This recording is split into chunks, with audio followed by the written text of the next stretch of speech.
आता बापालाच व्हॉट्सअपला माहीत झालं गुड्डीचं लग्न झालं, ती आईला गेली काय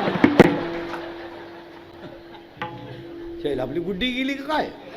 तिच्याही म्हणली तशी दिसती आपली नाही नाही, आपली 4 दिवस झाले घरात नाही.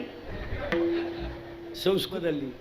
15 वर्षापूर्वी मुलगी नवऱ्याच्या घरी चालली तर पोरीची आई म्हणायची कष्ट करायचे आणि पोट भरायचं. आता आई सांगते एखादा महिना बघ, नाही तर पाहुणा इकडे घेऊन ये,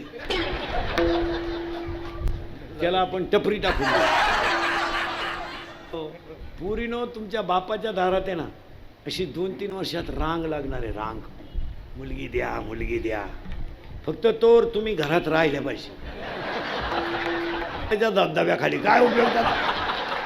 ॲक्च्युली पण जे महाराज सांगताना जे हे पण कीर्तनकार आहे ते सांगताना एकदम रिॲलिटीला जोडून सांगता. लोक म्हणतात की निवर्ती महाराज स्वतः एवढं ज्ञान देतो आणि एका दिवसामध्ये 4 कीर्तन करून लाखानं पैसे कमवतो. अरे भाई तू पण कमव ना, तू पण ज्ञान दे, तू पण महाराज बन, काहीतरी कीर्तन कर. बट नाही नाही नाही नाही नाही, लोकांना ते नाही करायचं. लोकांना करायचं फक्त लोकांना नाव ठेवायचं आहे. ते कोणालाही असो, लोकांनी देवाला तर सोडलं नाही, मग अरे इथे तरी कीर्तन करायचं आहे. तर मित्रांनो एवढं सांगायचं होतं की याचे स्टँडअप कॉमेडियन आहे ना, आणि जेवढे पण म्हणजे आपण म्हणतो ना की दुसरे तुम्ही जे शो फॉलो करता त्याच्यापेक्षा जर तुम्ही एक कीर्तन महाराजांचं ऐकलं ना तर एकदम एक नंबर डायरेक्ट म्हणजे पुरं माइंड फ्रेश होऊन जातं, दिवसभराचा पुरा तणाव निघून जातो. आणि एक गोष्ट आहे की जे असं नाही की कुठलं पण डायरेक्ट ॲनिमेटेड स्टोरी बनवून सांगते महाराज, जे पण ते एकदम रिॲलिटीमध्ये जे ॲक्च्युअलमध्ये आहे ते त्याच्याबद्दलच बोलतात आणि खूप कामाचं असतात. म्हणजे एज्युकेशन प्लस एंटरटेनमेंट म्हणजे खूप इम्पॉर्टंट आहे यार. आणि अशा गोष्टी मी तर म्हणतो लोकांनी उलटं ऐकायला पाहिजे.